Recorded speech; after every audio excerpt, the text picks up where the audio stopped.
Kenapa dan mengapa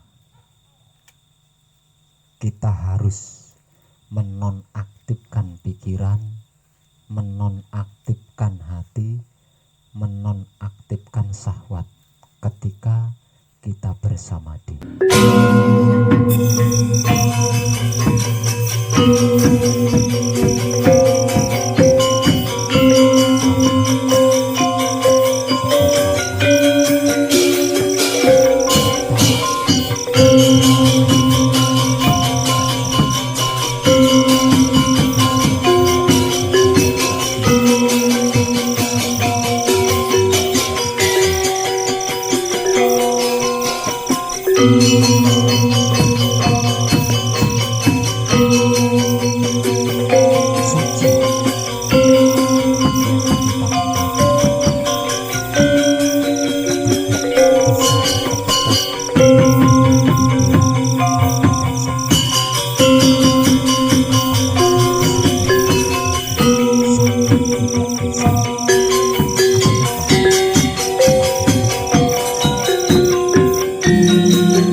Ada seorang kadang yang bertanya, kenapa dan mengapa kita harus menonaktifkan pikiran, hati, dan syahwat ketika kita bersamadhi, Sedangkan pikiran, hati, dan syahwat itu adalah tempat prakteknya sedulur papat kita atau 4 anasir kita yang wajib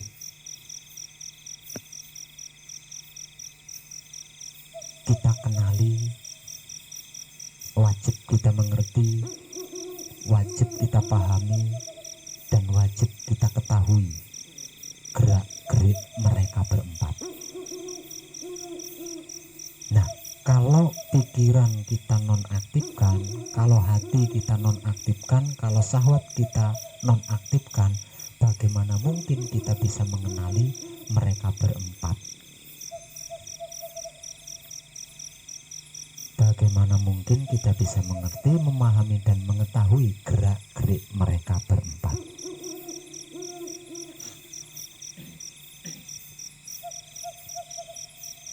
Dan itu pertanyaan yang sangat betul sekali. Namun, jawaban untuk pertanyaan itu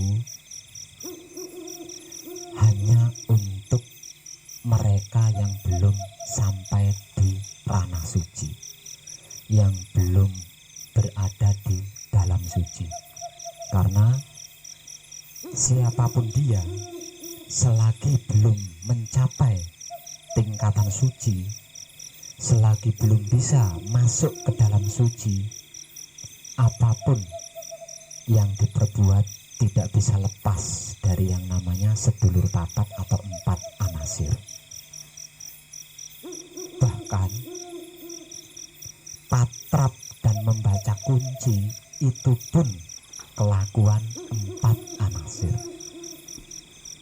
perbuatan 4 anasir, atau yang melakukannya 4 anasir.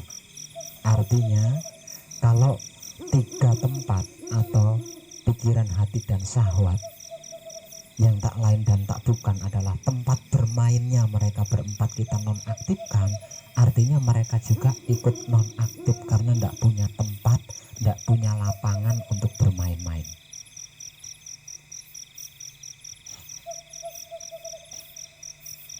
Artinya kalau itu dinonaktifkan, bagaimana mungkin kita bisa patrap? Bagaimana mungkin kita bisa membaca palungguh jati, bisa membaca kunci, bisa membaca paweling, bisa menyebut asmo, bisa membaca mijil? Bagaimana mungkin kalau mereka berempat nonaktif bisa kita lakukan?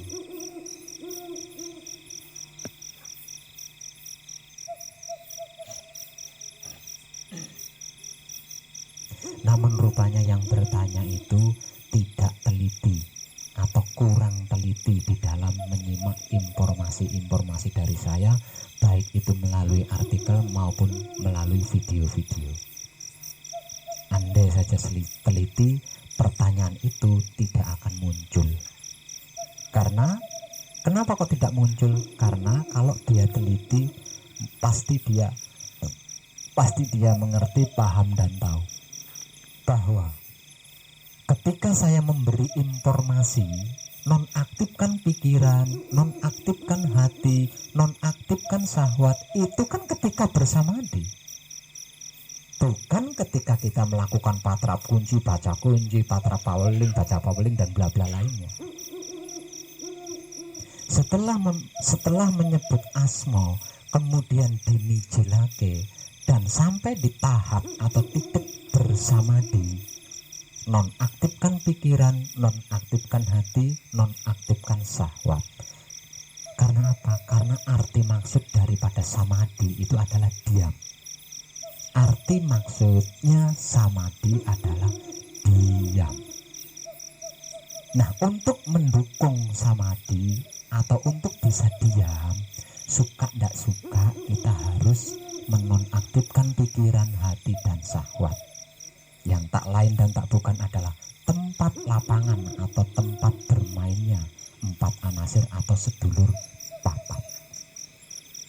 Jadi pikiran, hati, dan syahwat itu dinonaktifkan ketika kita bersamadi, bukan ketika kita patrap, bukan ketika kita membaca bacaan-bacaan kunci, bacaan Pauling, Asmo Micil dan lain sebagainya.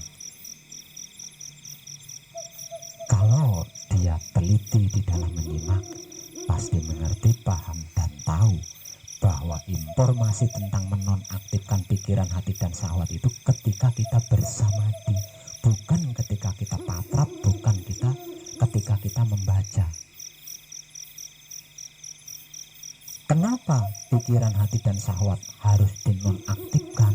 Satu, karena arti maksud daripada samadhi adalah diam. Satu. Kedua, yang dituju adalah suci.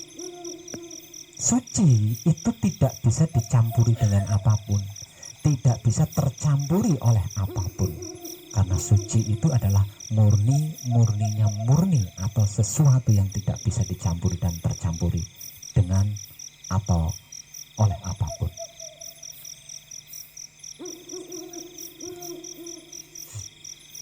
Menuju suci, memasuki suci berarti harus suci, karena jika tidak suci tidak akan mungkin bisa menyentuh, apalagi sampai masuk dan manunggal. Bagian dari diri kita yang suci adalah hidup kita. Selain hidup kita itu tidak suci hakikatnya, karena dia berbahan. Sedangkan hidup kita itu tidak berbahan, namun berasal usul.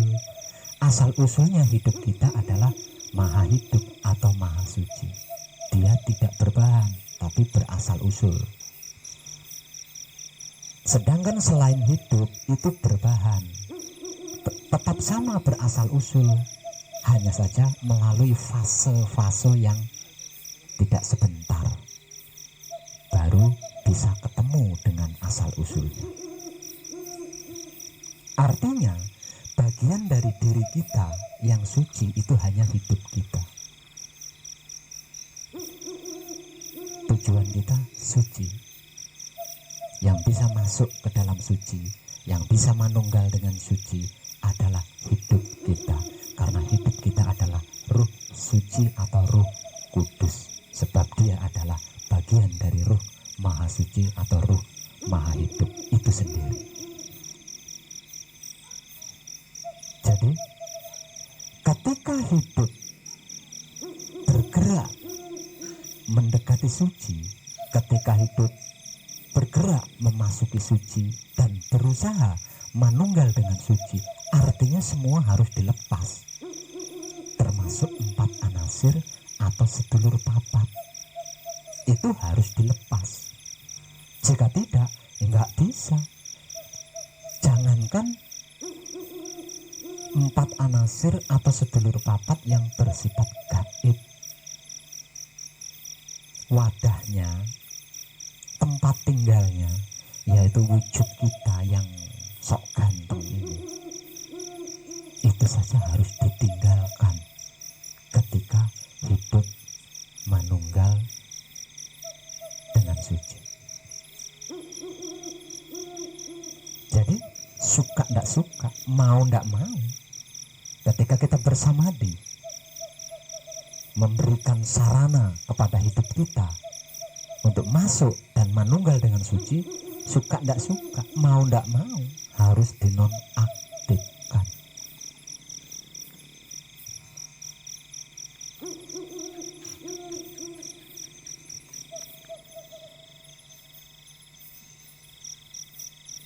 Yang ketiga, titik klimaks akhirnya adalah kesempurnaan abadi. Nah, kesempurnaan abadi ini tidak bisa ditempuh dengan cara apapun. Kesempurnaan abadi ini tidak bisa ditempuh dengan cara apapun dan teknik apapun,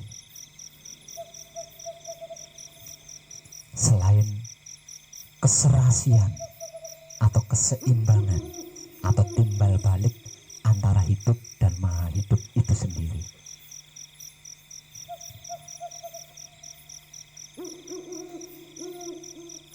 Jadi untuk keserasian, untuk keseimbangan. Mau tidak mau lagi, mau tidak mau, suka tidak suka, bisa tidak bisa, semuanya tanpa terkecuali, sampai ke wahyu pancagaib dan wahyu pancalaku pun harus ditanggalkan, harus dilepas.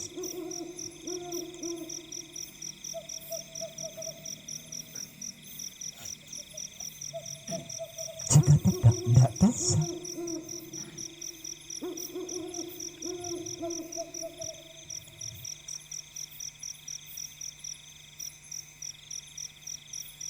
Kenapa? Yang bisa mengenal Maha Suci adalah Maha Suci itu sendiri. Yang bisa mengerti Maha Suci itu sendiri. Yang bisa memahami Maha Suci itu sendiri. Yang bisa mengetahui Maha Suci, ya Maha Suci itu sendiri. Dan yang bisa manunggal dengan Maha Suci, ya Maha Suci itu sendiri. Nggak ada makhluk yang bisa manunggal dengan Maha Suci itu, nggak ada.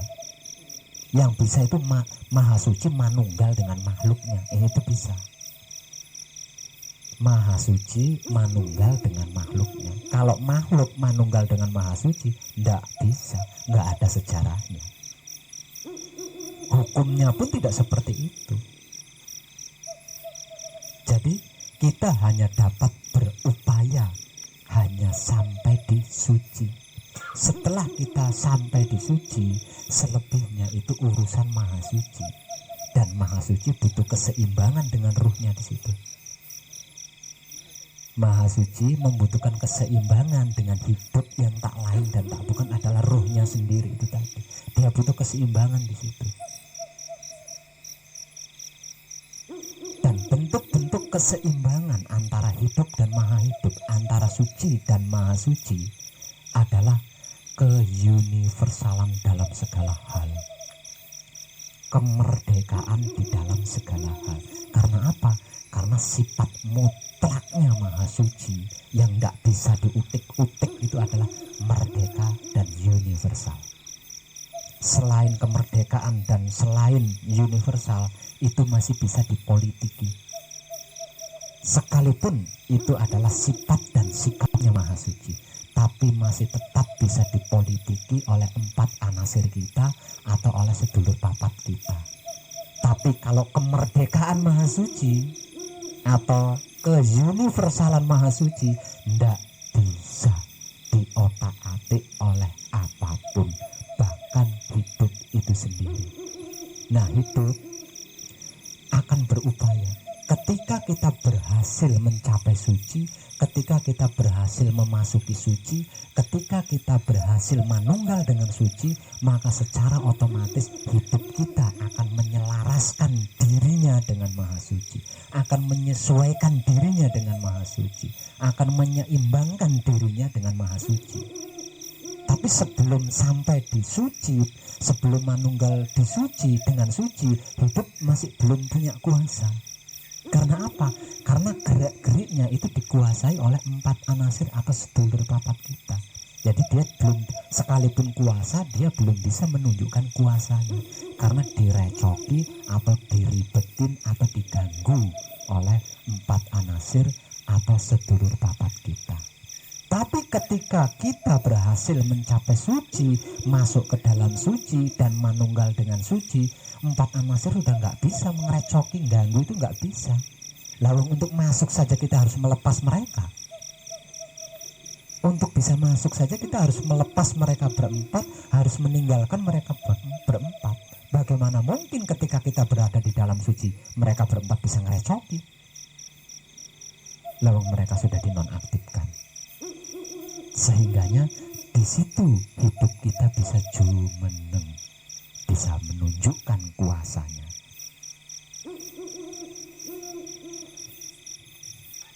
Secara otomatis dia akan menyelaraskan, menyeimbangkan dan menyetarakan dirinya dengan sang induknya, yaitu Maha Suci atau Maha Hidup.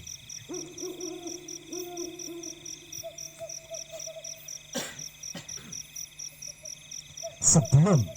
Lalu bagaimana Pak Web, putra kekudangane Romo, yang belum mencapai suci, yang belum masuk suci, dan belum manunggal dengan suci? Apapun alasannya, betapapun dia fanatik, tidak menyukai 4 anasir, tidak menyukai sedulur papatnya, harus menggunakan sedulur papat atau 4 anasir, mau tidak mau itu. Walaupun dia begitu fanatik dengan yang namanya 4 anasir atau sedulur papat, walaupun dia sangat benci dan tidak suka dengan yang namanya 4 anasir atau sedulur papat, sebelum mencapai suci, sebelum masuk ke dalam suci, sebelum manunggal dengan suci, mau tidak mau, suka tidak suka, harus melalui 4 anasir alias sedulur papat kali mau pancer. Kalau tidak mau lewat mana? Kalau tidak mau lewat mana? Kalau tidak suka, kalau benci, mau pakai apa? Lawang yang kita gunakan untuk berjuang, untuk melampaui perjuangan, untuk melampaui pengorbanan, untuk melampaui pengabdian adalah mereka berempat, sedulur papat kita. Bukankah Wahyu Pancagaib adalah mereka itu sendiri? Bukankah Patrap itu adalah mereka berempat itu sendiri? Bacaan-bacaan Wahyu Pancagaib adalah mereka berempat itu sendiri. Nah, kalau tidak suka, fanatik, benci, mau pakai apa? Untuk bisa mencapai suci, untuk bisa masuk ke dalam suci, untuk bisa manunggal dengan suci, mau menggunakan apa? Lawang suci itu tidak bisa ditempuh dengan apapun, tidak bisa dicampuri dengan apapun, bahkan tidak bisa tercampuri oleh apapun. 4 anasir kita, sedulur papat kita, hanya mampu mengantar kita, menemani kita sampai di pintu suci. Sedangkan masuknya, urusan masuknya, tentang masuknya, itu adalah haknya hidup kita, bukan haknya 4 anasir atau sedulur papat kita. Ini tergambarkan dalam sejarah besar Isra Mi'raj Nabi Muhammad Sallallahu Alaihi Wasallam dalam sejarah Islam. Ketika Rasul berhadapan dengan Allah, ketika utusan berhadapan dengan yang mengutus, tidak ada yang mampu mendampingi. Jibril tidak mampu mendampingi. Ini sebuah filosofi bahwasanya 4 anasir tidak bisa masuk ke ranah itu, tidak bisa masuk ke dalam itu. Yang mampu dan bisa masuk ke dalam itu hanya hidup, karena hanya hidup yang diutus oleh Maha Suci.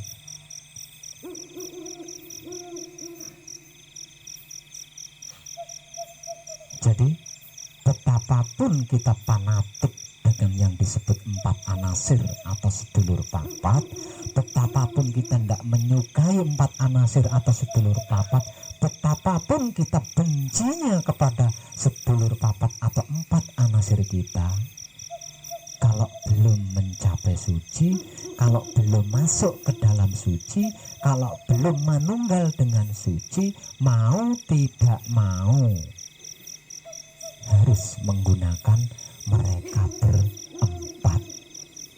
Tidak menggunakan mereka berempat, bohong, munafik. Tidak menggunakan mereka berempat. Saya tidak menggunakan mereka berempat. Asli saya menggunakan hidup, bohong alias munafik, pecundang. Mana tahu hidup itu makan, minum, kelonan, mana tahu, dia nggak kenal itu. Makan, minum, bla bla bla, kelonan termasuk. Berbicara, memperkenalkan Wahyu Pancagaib, memberikan pengertian-pengertian, pemahaman-pemahaman, pengetahuan-pengetahuan terkait Wahyu Pancagaib, tentang Wahyu Pancagaib. Apa itu perbuatan hidup? buang-buang waktu amat hidup melakukan itu. Itu perbuatan 4 anasir kita, perbuatan sedulur papat kita.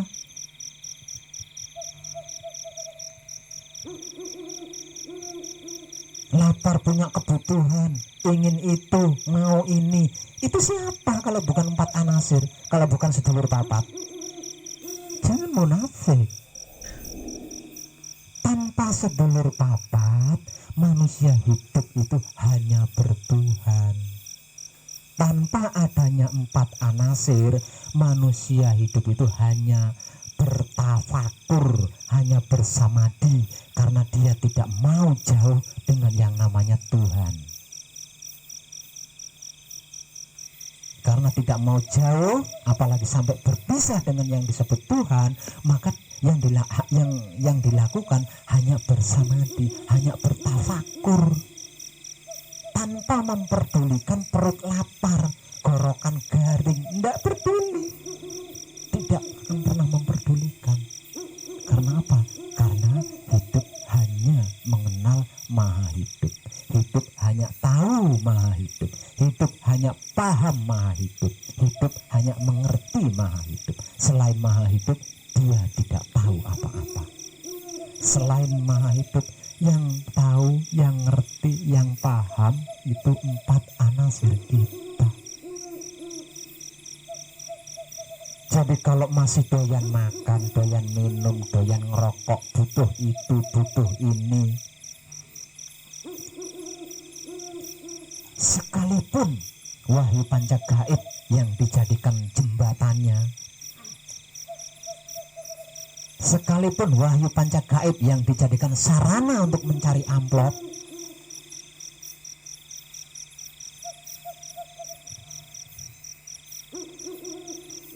tidak akan bisa.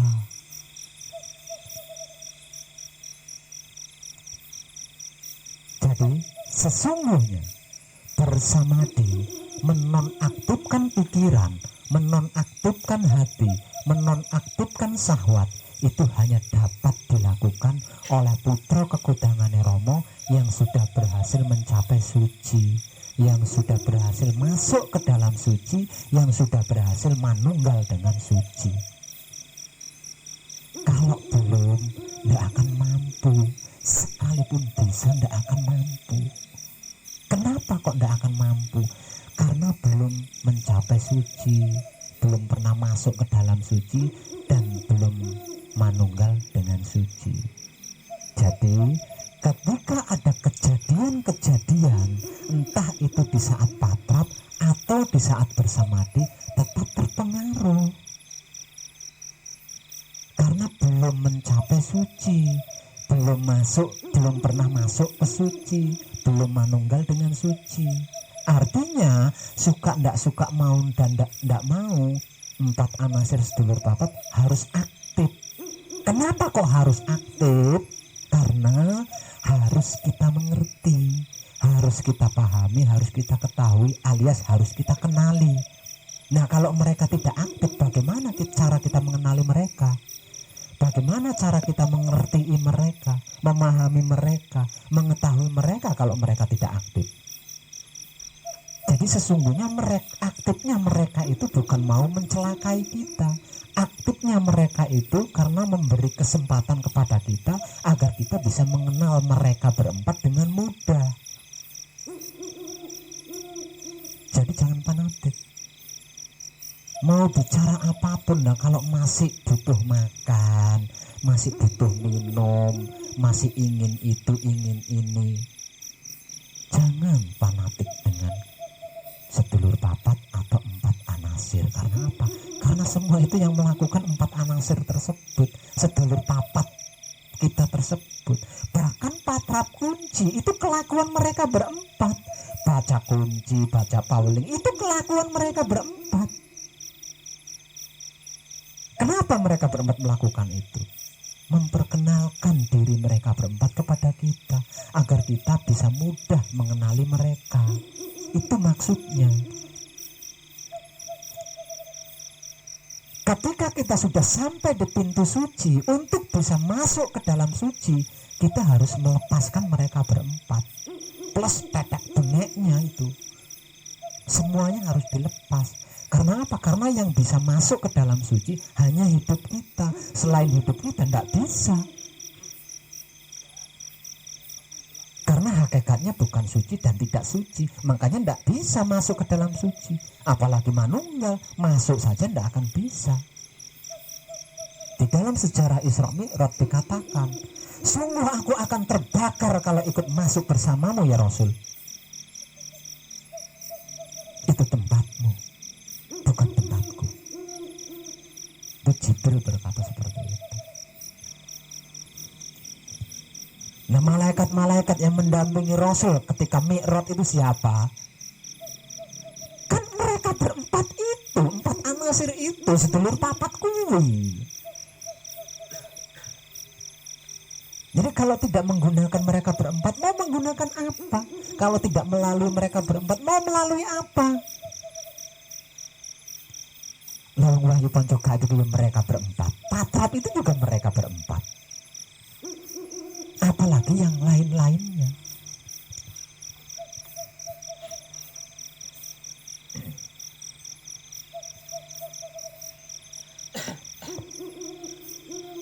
Sebab karena itu di ranah suci, di dalam suci kita harus berlatih berpisah dengan mereka berempat.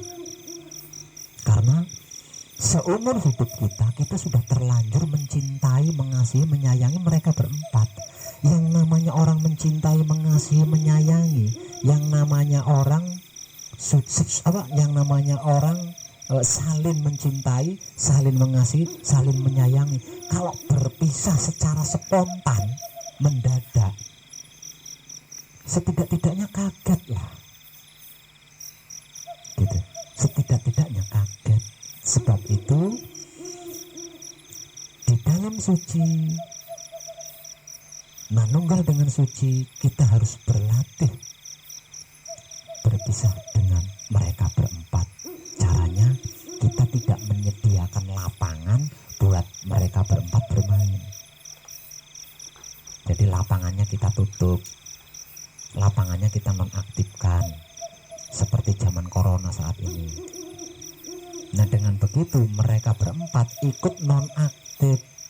Nah, kalau kita sudah terbiasa, nanti kita tidak kaget ketika berpisah dengan mereka berempat. Gitu. Ketika kita berhasil mencapai kesempurnaan abadi yang bersifat merdeka alias universal, artinya kita sudah tidak menggunakan mereka berempat lagi. Karena apa? Karena gerak-gerik kita mutlak digerak dan digerikkan oleh Maha Suci, bukan sekedar hidup. Karena apa? Karena hidup kita sudah manunggal dengan Maha Suci. Jadi gerak-gerik kita yang menggerakkan ya Maha Suci, yang menggerikkan ya Maha Suci.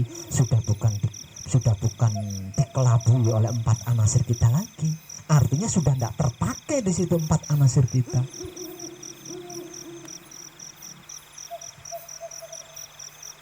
Kenapa tidak terpakai? Karena sudah menjadi satu kesatuan.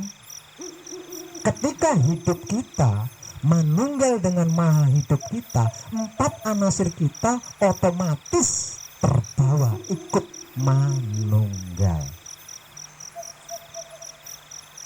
Karena apa? Karena sifat Maha Suci atau Maha Hidup merdeka dan universal itu tadi. Gitu. Satu misal contoh. Karena yang berasal usul Maha Suci itu adalah suci. Yang berasal usul dari Maha Hidup itu adalah hidup. Dan 4 anasir artinya bukan berasal usul dari Maha Suci, walaupun ujung-ujungnya dari Maha Suci. Kemudian ketika hidup manunggal dengan Maha Hidup, lalu hidup berkata, tunggu dulu, kamu bukan berasal dariku, jadi kamu tidak bisa manunggal bersamaku. Namanya itu Tuhan tidak merdeka, itu Tuhan tidak universal. Karena kemerdekaannya, karena universalnya yang wah, ketika hidup manunggal dengan Maha Hidup, 4 anasir atau sedulur papat kita otomatis akan ikut manunggal. Jadi manunggalnya empat anasir atau manunggalnya sedulur papat dengan maha hidup, itu hanya maha hidup itu sendiri yang bisa, yang punya hak. Selain maha suci nggak bisa, nggak punya hak. Lalu empat anasir atau sedulur papat itu kan esensi kesaktian maha suci. Artinya yang punya hak kan maha suci itu sendiri. Selain maha suci nggak ada yang punya hak atau menghaki empat anasir atau sedulur papat kita. Nggak ada. Itu sebabnya kenapa saya memberikan motivasi untuk menonaktifkan pikiran, menonaktifkan hati, dan menonaktifkan syahwat ketika bersama di jawabannya seperti yang sudah saya uraikan tadi.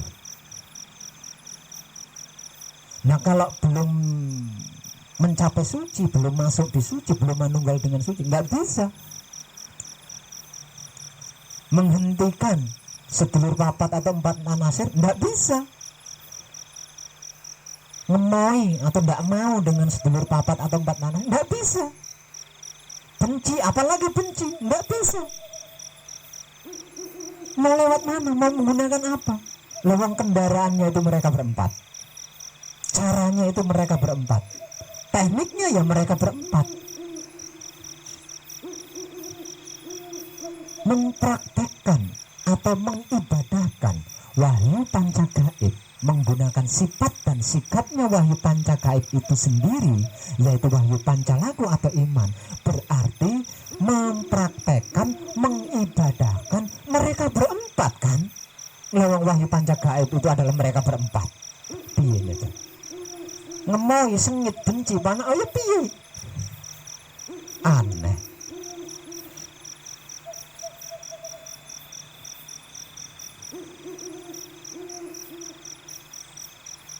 Nggak bisa.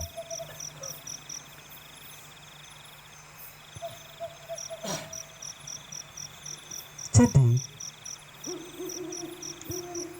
kalau belum mencapai suci, belum masuk suci, belum manunggal dengan suci, yang sudah pasti belum manegung kan. Mungkin bisa menggunakan cara atau teknik ini, bisa di rumah bisa, tapi ya jangan mengeluh. Kalau mereka berempat masih bisa ngerecoki, itu jangan mengeluh. Kalau mereka berempat masih bisa mengganggu, kalau mereka berempat masih aktif, sekalipun kita berniat gitu ya, sekalipun kita berniat bermaksud menonaktifkan mereka berempat, tapi mereka berempat enggak nonaktif, jangan ngeluh gitu loh. Karena apa? Karena belum mencapai suci, belum masuk suci, belum manunggal dengan suci, yang artinya suka tidak suka harus menggunakan mereka berempat. Nah, tujuannya mereka berempat aktif adalah agar supaya kita bisa mengenali mereka dengan mudah, memahami mereka dengan mudah, mengerti mereka dengan mudah, mengetahui mereka dengan mudah. Nah, kalau mereka berempat non-aktif, bagaimana caranya? Lawang mereka berempat itu bersifat gaib alias tidak kasat mata. Mengertiin, memahami untuk bisa mengetahui yang nyata-nyata ada wujudnya, bahkan real aja kita kesulitan, apalagi empat anasir atau sedulur papat yang bersifat gaib. Konyol lah.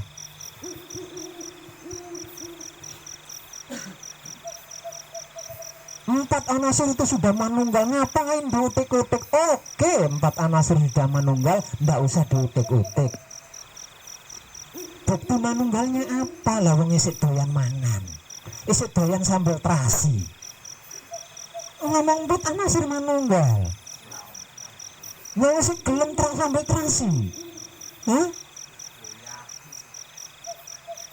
Nasi doyan sambal terasi itu siapa kalau bukan empat anasir? Hidup doyan sambal terasi, lucu. Hidup kok doyan sambal terasi, lucu. Lawang hidup itu nggak punya syahwat, nggak punya pikiran, bahkan tidak punya hati. Sebab itu dia disebut suci, karena dia tidak berpikiran, dia tidak punya hati, dia tidak punya syahwat. Yang punya pikiran, yang punya hati, yang punya syahwat itu 4 anasir. Dan diilustrasikan ke wujud kita, ke wujudnya atau ke tubuhnya.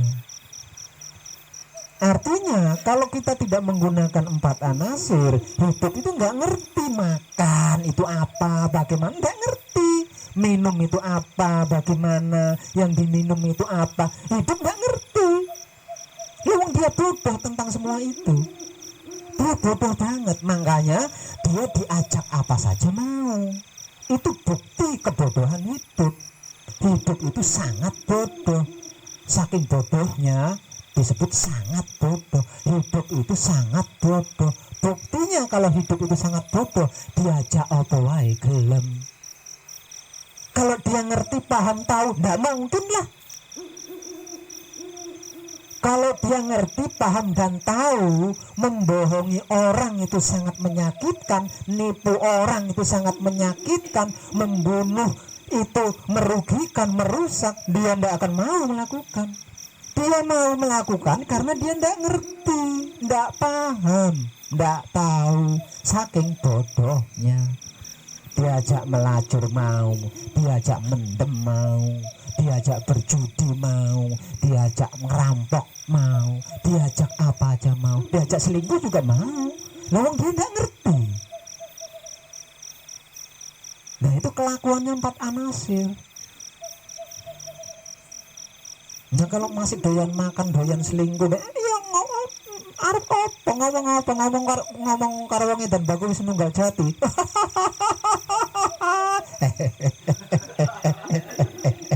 Edan tenan. Tak guyu tok. Lah kok sik doyan sambel terasi yang ngomong manunggal jati. Ora iso. Ora iso. Tapi jangan main-main. Betapapun sangat bodohnya hidup, dia pemegang kuasa. Dia sangat kuasa. Bukti kuasanya apa? Mau miliarder sekalipun, kaya raya sekalipun, punya ilmu maha dahsyat, kuat, sakti mandraguna, ganteng lagi atau cantik lagi, kalau ditinggal hidupnya jadi mayat. Arep apa? Setinggi apapun pangkat kedudukan jabatannya, raja kayak atau apa, kalau ditinggal hidupnya jadi rebutan cacing tanah. Nah itu bukti kuasanya.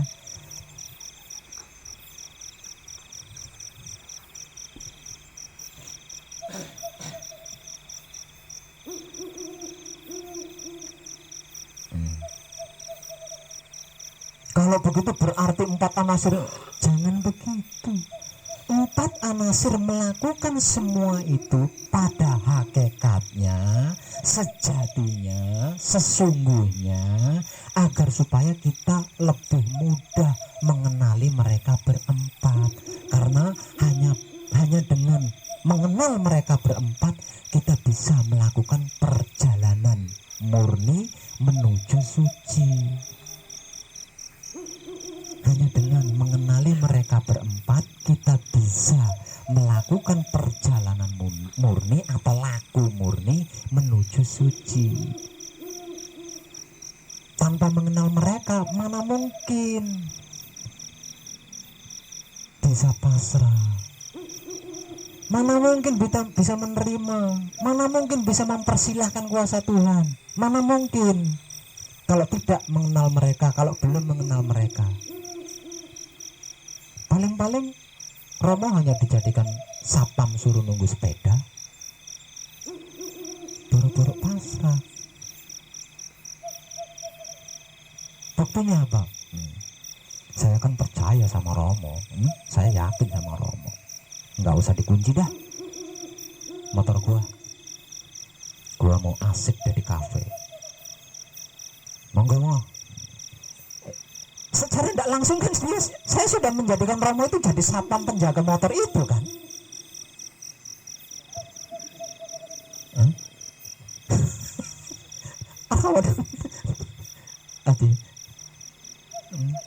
Nah itu perbuatan siapa? Kalau bukan perbuatan 4 anasir atau sedulur papat. Perbuatan siapa itu perbuatannya? Hidup seperti itu, lucu hidup seperti itu, wong itu goblok kok. Dia bodoh. Mana tahu dia cara menitipkan motor sama Romo, mana tahu dia. Yang tahu caranya, yang tahu tekniknya menitipkan motor sama Romo, mempercayakan motor sama Romo, itu kan 4 anasir, bukan hidup. Kalau hidup nggak tahu. Hidup hanya bisanya hanya menggerakkan aja. Dan gerakannya atas perintah 4 anasir. Padahal 4 anasir itu adalah pembantu dia. Ini berbalik, bos diperintah anak buah, ini bapak buah diperintah anak buah. Enak lucu.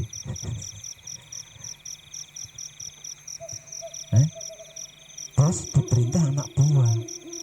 Anak buah kekeh diyakini sebagai bos, padahal nyata-nyata anak buah.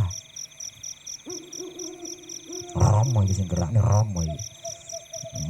Wetengku kruyuk luwe, wetengku luwe. Golek sego, sing gerak nih Romo iki. Berat, enggak masa kok kurang kerjaan amat Romo menggerakkan itu. Perut saya lapar bergerak mencari nasi. Itu bukan gerak Romo, bukan gerak hidup. Itu perbuatannya 4 anasir. Itu kehendaknya 4 anasir.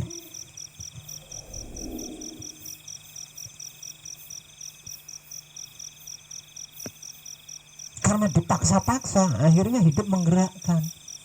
Akhirnya enggak gelem. Tapi karena dipaksa-paksa, mate engko lek nganti telat mangan, dadi mah, dadi penyakit, dadi mah, bongko kowe. Wedi ya anu urute. Margo dene goblok kan, diancam kalau rumahnya akan ambruk, diancam kalau rumahnya akan rusak, akhirnya mau tidak mau dia bergerak. Nah, itu perbuatannya siapa? Kan 4 anasir, senengane ngancam-ngancam. Ngone orang numpak bis sikilmu putel kowe kok. Kapalen do mlentung kabeh kena panasnya aspal, mau ngidek ri. Aja numpak bis, aja mlaku. Numpak bis itu perbuatannya siapa? Perbuatannya 4 anasir. Kalau hidup mana tahu dia naik bis supaya cepat perjalanan, enggak tahu dia. Yang tahu itu kan 4 anasir itu. Jangan munafik lah, jangan fanatik.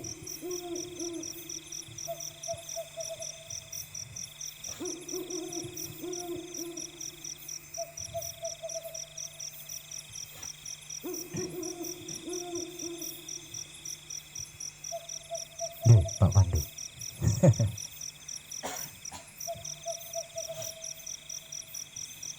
Selagi kita belum mencapai suci, selagi kita belum masuk ke dalam suci, selagi kita belum manunggal dengan suci, kita butuh 4 anasir. Kita butuh sedulur papat, karena hanya melalui mereka berempat kita bisa sampai ke pintu suci. Kita bisa laku murni, kita bisa berjalan dengan murni menuju suci. Tanpa mereka berempat ndak iso api.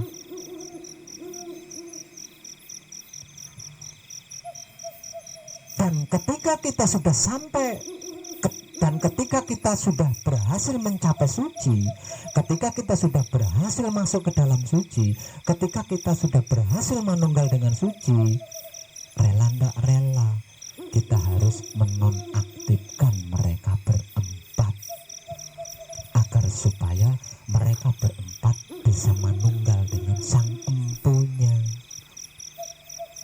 Dengan mereka berempat manunggal dengan sang empunya, wis dadi moho dasar, wis dijamin ora bakal selingkuh, wis dijamin ora bakal sedeng, wis dijamin ora bakal serong, wis mesti lempeng, margo sing gunakake moho suci. Ngono bro.